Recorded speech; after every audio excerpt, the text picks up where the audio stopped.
온라인 담길교회 성경여행 함께 하시는 여러분, 잘 지내셨습니까?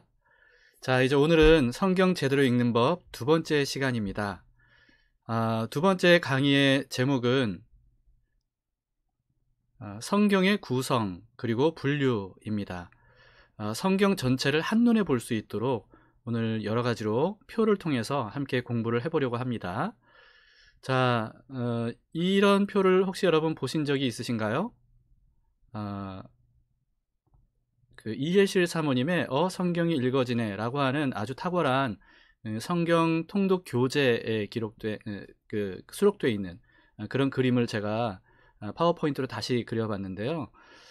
녹색 동그라미가 있고, 그리고 노란색 세모가 있고요. 그리고 빨강색 네모가 있죠. 이걸 통해서 성경 전체를 한눈에, 이제 구약 성경 전체를 한눈에 볼 수 있도록 해줍니다. 여러분, 그래서 이 표를 머리에 딱 이렇게 저장해 놓으시면 좋겠습니다. 자, 녹색 동그라미는요, 역사서입니다. 그래서 성경 전체에 역사가 이렇게 뼈대로 이렇게 배치가 되고요. 그 다음에 노란색 세모는 시가서입니다. 그리고 마지막 빨간색 네모는 예언서입니다. 이렇게 구약 성경은 역사서, 시가서, 예언서로 나눠지는데, 자, 이걸 이제 하나씩 한번 배치를 해봅시다. 자, 역사서의 첫 번째 책은 뭐겠습니까? 네, 당연히 창세기겠죠. 창세기, 그 다음에 출애굽기, 그 다음에 민수기입니다. 자, 그 다음이 여호수아, 사사기, 사무엘 상하, 그 다음에 열왕기 상하입니다. 자, 그 다음에 아래로 내려가죠. 아래는 역대기인데요. 역대기 상하. 자, 근데 왜 아래로 내려가냐면 이 역대기로에는 이렇게 화살표가 양쪽으로 되어 있지 않습니까?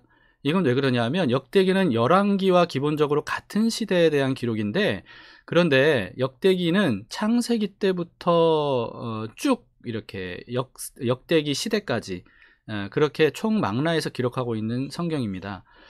그래서 역대기가 이렇게 밑으로 내려와 있는 거고요. 그리고 역대기 이후에 기록된 성경은 에스라서, 그리고 그 다음에 느헤미야 서입니다. 이렇게 역사서가 뼈대를 이루고 있어요. 그래서 여러분들이 이 뼈대를 먼저 가장 중요하게 외우셔야 됩니다. 자, 창출, 민수, 삿삼왕, 대라느, 이렇게 외우셔야 돼요. 창출, 민수, 삿삼왕, 대라느. 자, 이렇게 외우셔야 됩니다. 자, 근데 역사서가 다 나온 게 아니죠. 안 나온 게 있죠. 이제 나머지 역사서를 배치를 하겠습니다. 출애굽기 밑에는 어떤 성경이겠습니까? 네, 레위기서입니다. 왜냐하면 창세기, 출애굽기, 민수기 이렇게 쭉 나가는 건 이게 다 시간의 역사적인 어떤 시간 흐름이 있는 그런 순서거든요. 근데 레위기 같은 경우에는 출애굽 시대에 기록된 성경인데, 그런데 시간 흐름이 따로 없고 출애굽 시대에 하나님께서 이스라엘 백성들에게 주셨던 율법을 정리한 책이에요. 그래서 출애굽 시대 같은 시대에 기록된 성경이기 때문에 출애굽기 밑에 레위기가 배치가 됩니다. 그 다음에 민수기 밑에는 뭐겠습니까? 네, 마지막 모세오경인 신명기서입니다. 신명기 성경은 출애굽기와 민수기에 있는 내용들을 이제 광야 40년 세월이 지난 이후에 모세가 뒤돌아보면서 정리한 성경이 바로 신명기서거든요. 그래서 출애굽기, 민수기와 같은 시대입니다. 그래서 이렇게 밑에 배치가 됩니다. 그 다음에 또 하나의 사사기 밑에 있는 역사서는 뭐겠습니까? 예, 룻기입니다. 룻기는 사사시대에 있었던 하나의 아주 중요한 그런 이야기를 기록하고 있는 책이죠. 그 다음에 에스라 위에 있죠. 이번에는 에스라 위의 마지막 역사서는 에스더서입니다.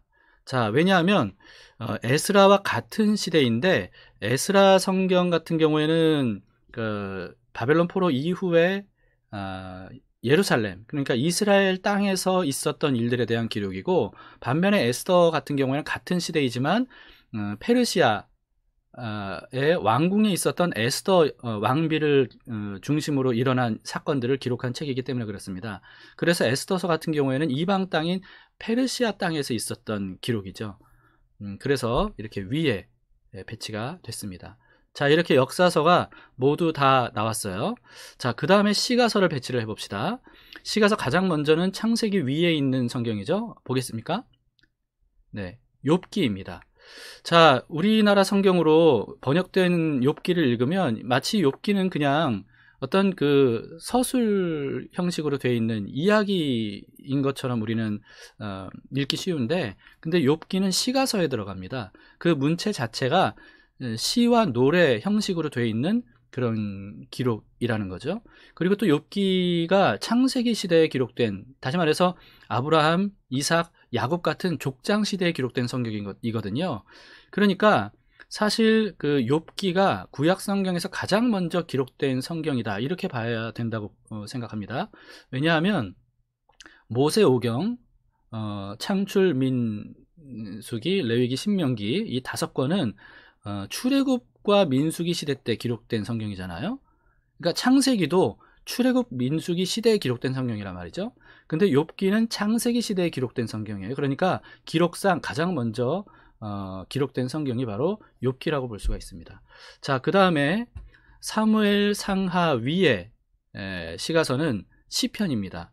물론 이 시편에는 굉장히 여러 시대에 여러 사람들이 기록한 시와 노래들을 한데 묶어 놓은 거기 때문에요, 꼭 이 시대에만 기록된 성경이라고 볼 수는 없어요. 근데 대부분 사무엘 상하, 다시 말해서 다윗 시대에 기록된 시편이 굉장히 많이 있기 때문에 그래서 시편이 여기에 배치가 됩니다. 그 다음에 잠언, 전도서, 아가서는 열왕기 상하 위에 배치가 됩니다. 왜냐하면 솔로몬이 기록한 성경이 잠언, 전도서, 아가서잖아요. 그래서 이렇게 배치가 되고요. 자, 이렇게 시가서가 배치가 됐습니다. 그 다음에 예언서를 배치를 하겠습니다. 먼저 열왕기 상하 아래에 있는 이 예언서는 12권입니다. 이 12권은 이스라엘이 이제 바빌론 포로로 끌려가기 전에 기록된 성경이 바로 12권이라는 거예요. 그리고 이제 그 역대기 밑에는 다니엘서, 그리고 에스겔서인데요. 근데 다니엘서와 에스겔서 같은 경우에는 역대기 끝부분에 배치가 됩니다. 왜냐하면 이제 역대기 마지막에 이스라엘이 남유다가 바벨론에 의해 멸망당하고 포로로 끌려가지 않습니까? 그래서 다니엘서, 에스겔서부터는 포로로 끌려간 이후에 쓰여진 책이에요. 그래서 역대기 끝부분에 다니엘서, 에스겔서가 배치가 되고요. 그리고 에스라서 시대에 기록된 예언서는 학개, 스가랴입니다. 에스라 때는 이제 포로로 끌려갔던 이스라엘 백성들이 예루살렘으로 다시 돌아와서, 그런 다음에 그 완전히 파괴가 되었던 성전을 다시 재건하는 그런 이야기가 담겨져 있거든요. 근데 그때 성전과 관련해서 기록된 성경이 학개, 스가랴 성경입니다. 자, 그 다음에 마지막 예언서는 말라기 성경인데요, 느헤미야 이후에 기록된 그런 성경입니다. 그리고 우리가 가지고 있는 성경 맨 마지막에 배치가 되어 있는 성경이 바로 말라기 성경이죠. 자, 이렇게 배치를 했습니다. 자, 그래서 역사서 같은 경우에는 17권이고요. 그 다음에 시가서는 총 5권이고 예언서는 총 17권. 그래서 구약 성경 전체는 39권입니다. 자, 지금까지 이렇게 성경을 좀 역사서를 뼈대로 해서 각각의 성경들을 좀 배치를 했습니다. 그래서 여러분들이 구약 성경을 이 표를 토대로 각 권을 읽으시면, 이 성경은 이 시대구나, 이 성경은 이렇게 이런 상황에서 이런 어떤 배경에서 쓰여진 성경이구나 라고 하는 것을 생각하시면서 읽으시면 성경을 각 권을 읽는데 많은 도움이 되실 겁니다.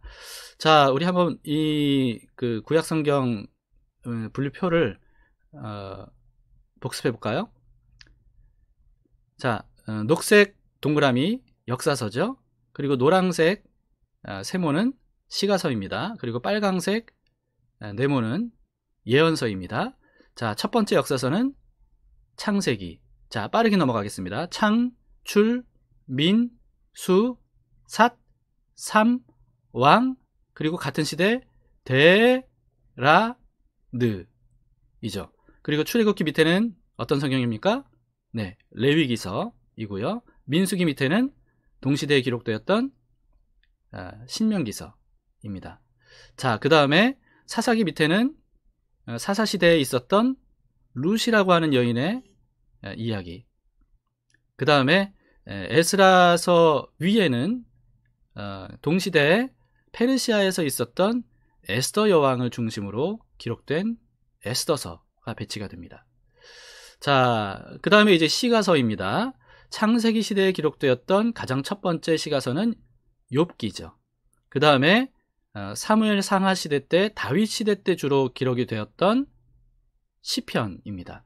그 다음에 열왕기 시대에 솔로몬이 지었던 시가서 3권, 잠언, 전도서, 아가서입니다. 자, 시가서가 배치가 됐고요. 그 다음에 예언서, 열왕기 시대에 포로기 이전에 쓰여진 12권의 예언서가 여기가 배치가 됩니다. 그 다음 포로기 이후에 기록된 역대기 끝부분에 배치되는 두 성경, 네, 다니엘서, 에스겔서입니다. 자, 그 다음에 에스라 시대에 성전과 관련돼서 성전 재건과 관련돼서 기록된 예언서 2권, 학개스가랴입니다. 그 다음 마지막 느헤미야 이후에 쓰여진 마지막 예언서, 네, 말라기 성경입니다. 자, 여러분 이 구약 성경의 표를 수시로 보시면서 다시 보고 다시 보면서 창출, 민수, 삿사망, 데라느 그리고 각 성경들을 거기에 맞추어서 배치를 하시면 그러면 구약 성경 전체를 한눈에 보실 수 있고 각 권을 이제 역사적인 어떤 토대를 통해서 읽을 수 있으실 겁니다. 자, 그래서 역사서는 17권, 그리고 시가서는 5권이고요. 예언서는 17권. 그래서 총 39권의 구약성경 분류를 우리가 봤습니다. 자, 근데 여러분, 구약성경은 이렇게 역사서와 시가서와 예언서로 나눠져 있는데, 그래서 우리가 이 역사서, 시가서, 예언서를 읽을 때는 그 특징에 맞게 읽으셔야 됩니다. 자, 역사서 같은 경우에는 그 특징이 뭐겠습니까? 네, 말 그대로 역사적인 사실들을 기록한 책이잖아요. 역사책이라는 거죠. 그래서 역사서는 역사책이기 때문에 그렇기 때문에 있는 사실 그대로를 기록한 책이에요. 그래서 역사서에는 뭐 족보도 들어가고 뭐 몇 년도에 어떤 일이 있었고 누구 왕 몇 년에 뭐 무슨 일이 있었고 뭐 이런 기록들이 많이 있죠. 근데 그래서 역사서를 읽을 때는 어떻게 읽으셔야 되냐 하면 역사책을 읽듯이 사실 그대로를 기록한 책으로 그렇게 읽으시면 됩니다. 물론 이 역사서 안에 시가적인 내용들도 어느 정도 담겨 있고 또 예언서적인 내용들도 어느 정도 담겨 있어요. 근데 그런 부분들은 그렇게 읽으시되 전체적으로 역사서 같은 경우에 역사적인 실제 사건들을 기록한 책이라고 생각하시면서 읽으시면 되겠습니다. 그 다음에 시가서를 보실 때는 역사서와 다르게 보셔야 되죠. 예언서와도 다르게 보셔야 되고요. 왜냐하면 시가서 같은 경우에는 시와 노래를 기록한 책이잖아요. 그러니까 시가서에는 문학적인 어떤 그 표현들이 풍부합니다. 그 시와 노래 하면 여러분 그 뭐 운율도 들어가지만 뭐 비유 같은 것도 굉장히 많이 들어가죠. 그리고 비유뿐만 아니라 아주 뭐 과장법도 들어가고요. 아무튼 그런 여러 가지 문학적인 특징들을 사용해서 쓰는 것이 바로 시와 노래입니다. 그래서 시가서를 읽으실 때는 역사서나 예언서와는 다르게 시와 노래다 라고 생각하시면서 그 장르를 생각하시면서 읽으셔야 시가서를 또 제대로 읽으실 수가 있습니다. 그 다음에 이제 예언서를 읽으실 때는 또 역사서, 시가서는 다르죠. 예언서 같은 경우에는 눈에 보이지 않는 어떤 그 사실, 뭐 예를 들면 천상의 일들 또는 미래의 일들, 그리고 눈에 보이지 않는 세계, 영적인 세계에서 일어나는 일들, 뭐 이런 것들을 하나님께서 선지자를 통해서 알려주신 내용이 바로 예언서입니다. 그래서 예언서의 특징은 뭐냐 하면 굉장히 상징적인 내용들로 가득 차 있습니다. 그래서 예언서를 읽으실 때 역사서처럼 읽으시면 안 됩니다. 그러니까 무슨 뜻이냐 하면 뭐 그 문자 그대로 이거를 예언서를 읽으시면 이게 안 되는 거예요. 그래서 예언서에 보시면 뭐 그 선지자들이 말하자면 신비로운 어떤 그 환상들 이런 것들을 보지 않습니까? 근데 신비로운 환상들을 그냥 문자적으로 우리가 보다 보면 이게 굉장히 뭔가 좀 기괴한 어떤 그런 이해가 안 되는 어떤 이런 그 표현들이 많이 있다는 거죠. 근데 그 모든 것들은 그냥 눈에 보이는 것처럼 그렇게 묘사가 된 것이 아니고 하나하나 다 상징적으로 그렇게 기록이 된 것이다. 왜냐하면 눈에 보이지 않는 것들에 대해서 이렇게 알려주려고 하다 보니까 상징을 사용할 수밖에 없는 겁니다. 그래서 예언서는 역사서나 시가서와는 다르게 그렇게 상징을 생각하시면서 어떤 상징일까, 무엇을 상징하는 것일까 생각하시면서 읽으셔야 되는데요. 특히 상징은 우리가 그냥 이런 걸 상징하는 거 아닐까 이렇게 생각하시면서 읽으시면 안 되고요. 예언서가 쓰여진 그 당시 역사적인 상황 배경, 그러니까 이런 것들을 토대로, 그래서 그 당시의 사람들은 그 상징적인 어떤 하나하나를 어떻게 이해했을까.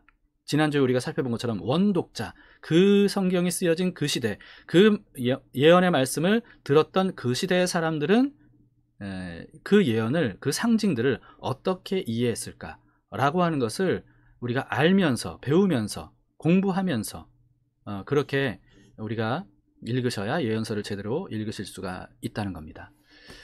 자, 여기까지 구약 성경에 대해서 전체적으로 한눈에 봤고요. 이번에는 신약 성경을 보시겠습니다.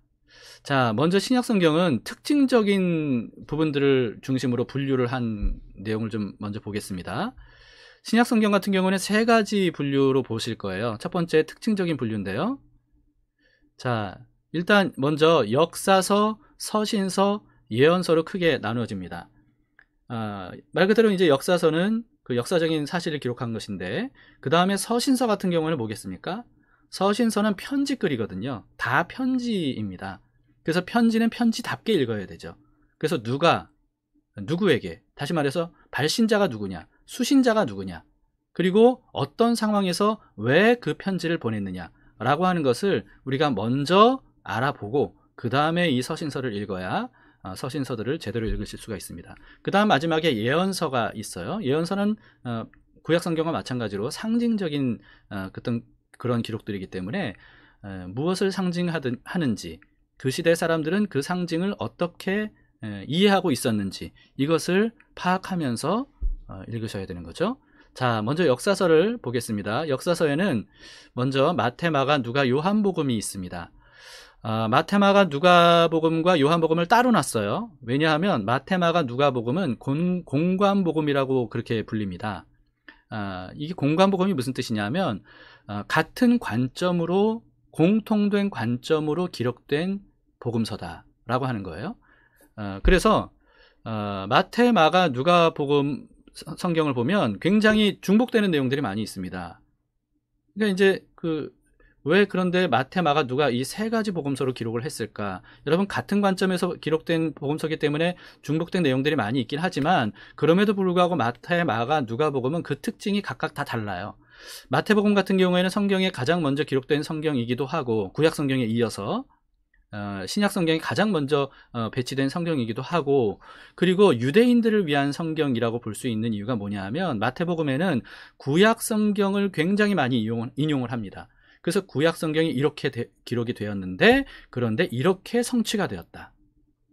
그 성취의 대부분이 바로 예수 그리스도이죠. 대부분이 아니라 이제 그 예수님으로 인해서 구약 성경이 어떻게 성취가 됐는지 그것을 조목조목 기록한 것이 바로 마태복음입니다. 그래서 구약 성경을 잘 알고 있었던 유대인들이 마태복음을 보면 굉장히 놀랄 수밖에 없는, 그래서 예수님이 바로 구약 성경에 예언된 그 메시아구나 라고 하는 것을 인정할 수 있도록 그렇게 마태복음이 기록됐다라고 볼 수 있고요. 그리고 마가복음은 이 세 복음서 중에서 가장 짧습니다. 그리고 간략하게 기록이 되어 있는데, 근데 예수 그리스도께서 바로 오시고자 하셨던 모든 이스라엘 왕이시고 만왕의 왕이시다 라고 하는 것을 주제로 기록이 되어 있고, 그리고 누가복음은 또 마태복음과는 굉장히 다른 어떤 특징을 가지고 있습니다. 누가복음에는 마태복음과는 달리 이렇게 구약 성경이 인용되었다기보다는요, 이방인들이 주로 이해하기 쉽도록 그렇게 기록이 되어 있어요. 왜냐하면 누가 자체가 그 이방인 헬라인입니다. 그리고 누가가 기록한 누가 복음을 쓰게 된 계기가 그러니까 이방인들을 위해서 이방인에게 읽으라고 그렇게 기록한 성경이거든요. 그래서 마태, 마가, 누가복음이 공관복음서로서 같은 내용들이 굉장히 많이 중복되어 있지만 그러나 각각의 성경이 이렇게 다르다, 특징이 있다라고 하는 것을 이해하시면서 읽으시면 좋겠습니다. 그리고 공관복음 외에 요한복음이 따로 있는데 왜 이렇게 따로 있냐 하면 요한복음 같은 경우에는 마태, 마가, 누가복음에 기록되지 않은 내용들이 굉장히 많이 기록이 되어 있습니다. 그래서 이렇게 따로 분류가 되는 거고요. 자, 그래서 마태, 마가, 누가, 요한복음을 사복음서라고 우리는 말하죠. 그 다음에 마지막 역사서는 사도행전입니다. 그러니까 예수님께서 복음서 마지막에서처럼 십자가에서 죽으시고 부활하시지 않습니까? 그러면서 사도행전으로 넘어와서는 부활하신 예수님께서 이제 승천하시면서 사도들에게 만민에게 복음을 증거하라는 그런 사명을 내리시고 그리고 성령을 보내주심으로써 이 사도들이 성령에 충만해서 곳곳에 그리스도의 복음을 전하는 그런 이야기들이 기록된 것이 바로 사도행전입니다. 자, 이렇게 역사서가 총 5권으로 돼 있고요. 그 다음에 서신서입니다. 편지들이죠. 먼저 편지들은 로마서, 고린도, 전후서, 갈라디아서, 에베소서, 빌립보서, 골로새서, 데살로니가 전후서, 디모데 전후서, 디도서, 빌레몬서입니다. 자, 이 성경들은 서신서들 중에서 어떤 서신서들입니까? 네, 바울 서신입니다. 바울이 쓴 편지들이죠. 이 바울 서신의 각 권의 이름들은요, 바울이 누구에게 보냈는지를 이 제목에서 알 수 있습니다. 로마서는 바울이 누구에게 보낸 편지겠습니까? 로마에 있는 성도들에게. 고린도 전후서는요, 고린도 성도들에게. 갈라디아서는 갈라디아 지방의 성도들에게, 교회에게. 에베소서는 에베소 교회에게 이렇게 보낸 겁니다. 자, 근데 이 중에서 맨 마지막 세 가지, 그러니까 디모데 전후서, 디도서, 빌레몬서는 그 교회를 향해서 보낸 편지가 아니고요, 개인에게 보낸 편지입니다. 디모데 전후서는 디모데라고 하는 젊은 목회자에게 보낸 편지이고, 디도서도 디도라고 하는 목회자에게 보낸 편지입니다. 그리고 빌레몬서 같은 경우에는 빌레몬이라고 하는 사람에게 개인적으로 보낸 편지입니다. 이렇게 바울 서신의 각 성경의 제목들의 특징은 뭐냐 하면요, 수신자 이름이 바로 이 각 성경의 제목이다 라고 하는 거죠. 자, 바울 서신은 이렇게 총 13권입니다. 그 다음에 바울 서신 외에 나머지 편지들이 있어요. 히브리서, 야고보서, 베드로, 전후서, 요한 1, 2, 3서, 그리고 유다서입니다. 이 편지들은 일반 서신이라고 말해요. 왜냐하면 어떤 바울 서신처럼 특정한 교회나 특정한 개인들에게 보낸 편지가 아니고요, 전체 모든 그리스도인들, 모든 교회들이 볼 수 있도록, 일반 그리스도인들에게 볼 수 있도록 보낸 편지들이거든요. 근데 이런 편지들의 제목들은 또 특징이 있습니다. 히브리서를 제외하고 야고보서, 베드로 전후서, 요한 1, 2, 3서, 그리고 유다서 같은 경우에 그 이름의 특징상 바울 서신과는 반대로 발신자의 이름이 기록이 되어 있는 겁니다. 발신자의 이름이 책 제목이에요. 그러니까 야고보서는 야고보가 보낸 편지, 베드로 전후서는 베드로가 보낸 편지, 요한 1, 2, 3서는 요한이 보낸 편지, 유다서는 유다가 보낸 편지입니다. 단 히브리서 같은 경우에는요, 히브리인들에게 보낸 편지거든요. 다시 말해서 유대인들에게 보낸 편지죠. 근데 누가 쓴 건지 아직도 제대로 밝혀지지 않습니다. 누구는 뭐 바울이 썼다고 하고, 뭐 누구는 다른 사람이 썼다고 이렇게 신학자들이 이야기를 하지만 아직 명확하게 누가 썼는지를 몰라요. 근데 히브리인들, 유대인들을 향해 쓴 편지다라고 하는 것은 명확하기 때문에 그래서 히브리서라는 이름이 붙여진 겁니다. 자, 이렇게 일반 서신은 총 8권입니다. 그 다음에 이제 마지막으로 예언서 한 권이 있죠. 네, 요한계시록입니다. 네, 그렇게 해서 신약 성경은 총 27권으로 되어 있습니다. 구약성경은 전체가 몇 권이라 그랬죠? 39권. 신약성경은 27권. 그래서 총 66권인데, 자, 구약성경 39권, 39, 27. 예. 신약성경이 바로 27권, 39, 27. 이렇게 여러분들이 생각하시면 각 권이 몇 권인지 여러분들이 좀 이해하기가 쉬우실 것 같아요. 자, 그 다음에 신약성경을 또 다른 분류로 우리가 한번 보겠는데요. 자, 이번에는 내용상 연대적인 분류입니다. 자, 각 권 성경 각 분류들 여러분 색깔들 한번 보세요. 복음서는 이 색깔이고요. 사도행전은 파란색이고 바울서신은 분홍색이고 일반서신은 노란색이고요. 예언서는 짙은 베이지색입니다. 자, 이렇게 염두에 두고 보시겠습니다. 자, 근데 내용상 연대적 분류예요. 기록상 연대적 분류가 아니고요. 기록된 내용상 연대적 분류입니다. 자, 먼저 사복음서죠. 마태, 마가, 누가, 요한복음. 예수님의 탄생으로부터 예수님의 부활, 승천까지의 기록이 되어 있는 복음서입니다. 그 다음에는 사도행전이죠. 근데 사도행전은 이렇게 나눠집니다. 교회 탄생 시대부터 바울의 1차 선교, 2차 선교, 3차 선교, 4차 선교까지의 기록이 바로 사도행전에 기록이 되어 있습니다. 자, 그래서 교회 탄생에 대해서는 사도행전 1장부터 12장까지 기록이 되어 있고요. 그 다음에 바울이 부활하신 예수님을 만나고 난 이후에 첫 번째로 선교를 떠난 그 이야기는 13장부터 15장까지입니다.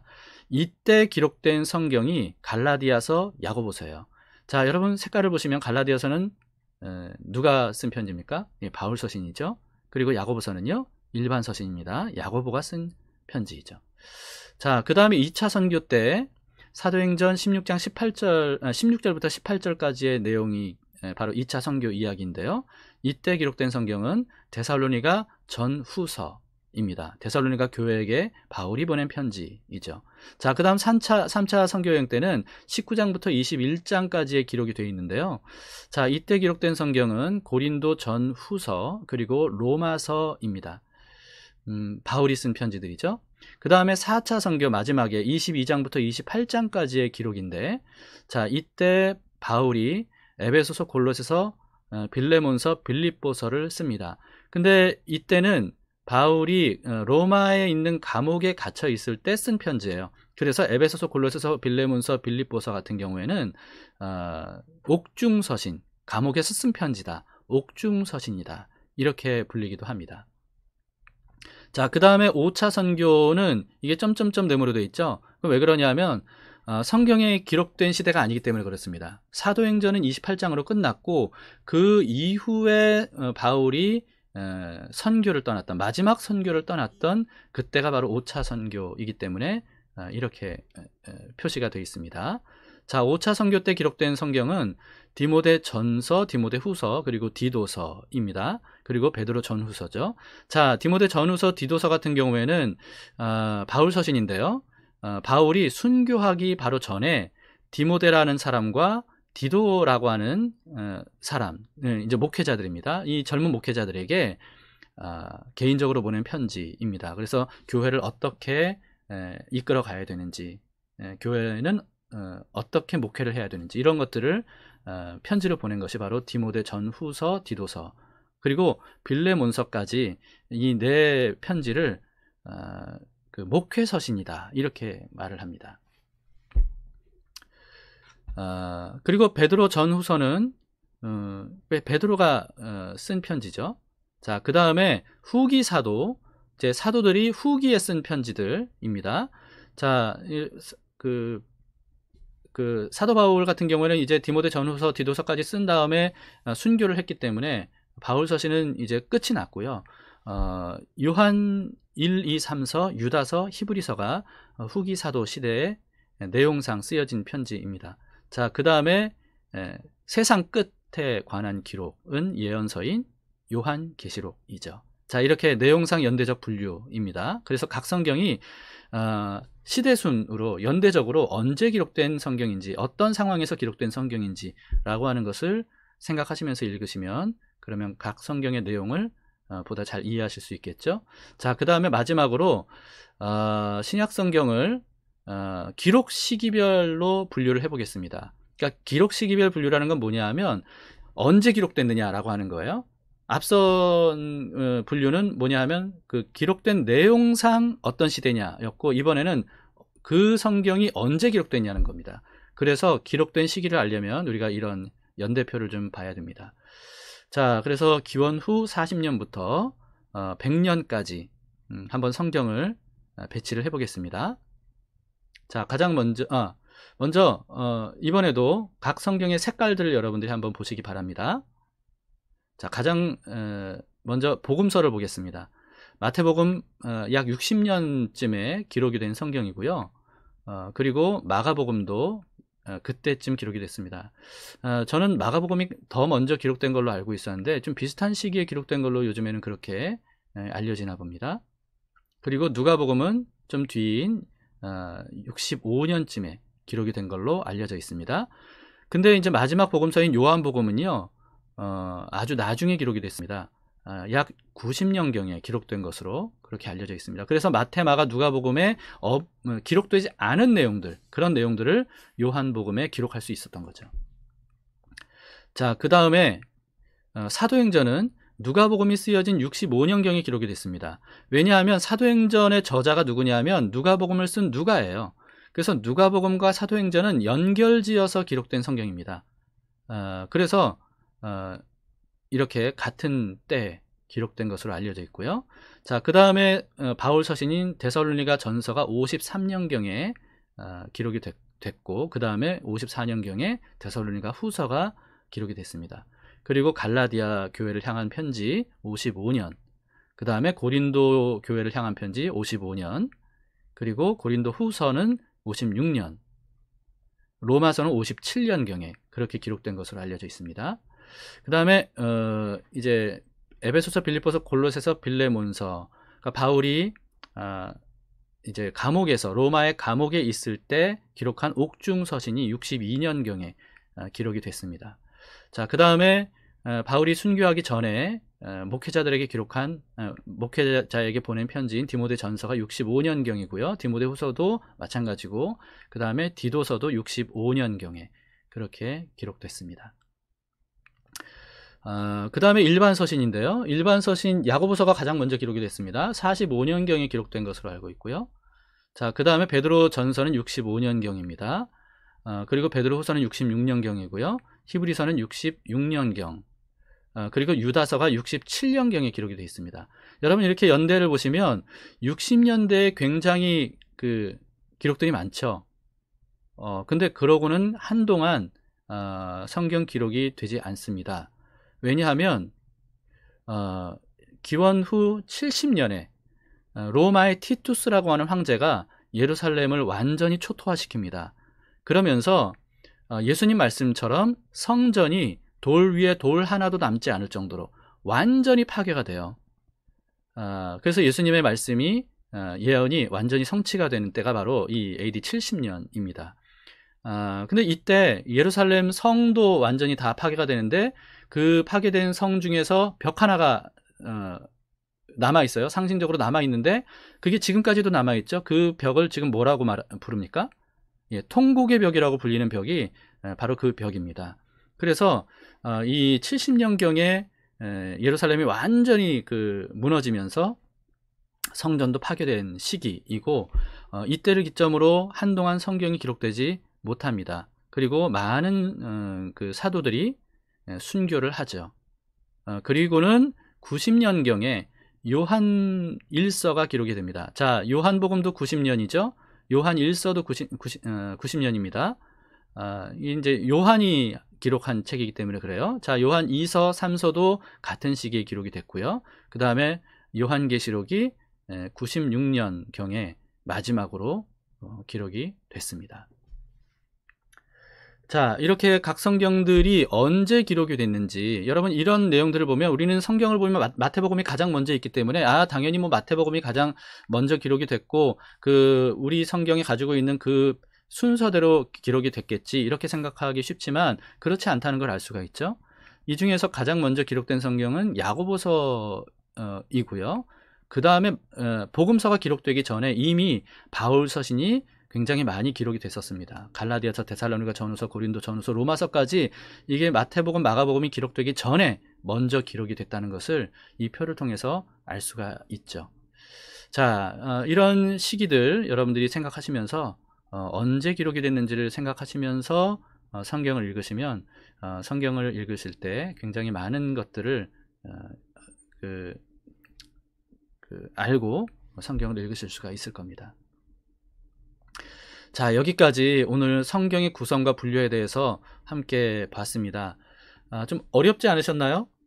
표는 역시 이게 좀 어렵다 이렇게 생각하실 수 있는데 어려우시더라도요, 이 표를 여러분들이 반복적으로 보시면서 어느 정도, 다는 아니어도요, 어느 정도 이렇게 좀 머리에 두시면, 중요한 내용들이더라도 몇 가지라도 이렇게 내용들을 머리에 담아 두시면, 그러면 성경 각 권을 읽으실 때 굉장히 유익하실 겁니다. 그래서 여러분, 오늘 이 성경의 구성과 분류에 대해서 반복적으로 시간 나실 때마다 한번 보시면서, 또는 각 표를 이렇게 스탑하셔서 눈에 사진 찍듯이 이렇게 딱 박아 놓으셔서 여러분들이 성경을 읽으실 때 많은 도움을 받으실 수 있기를 바랍니다. 자, 오늘 강의는 여기까지입니다. 자, 수고하셨습니다. 다음 시간에 뵙겠습니다.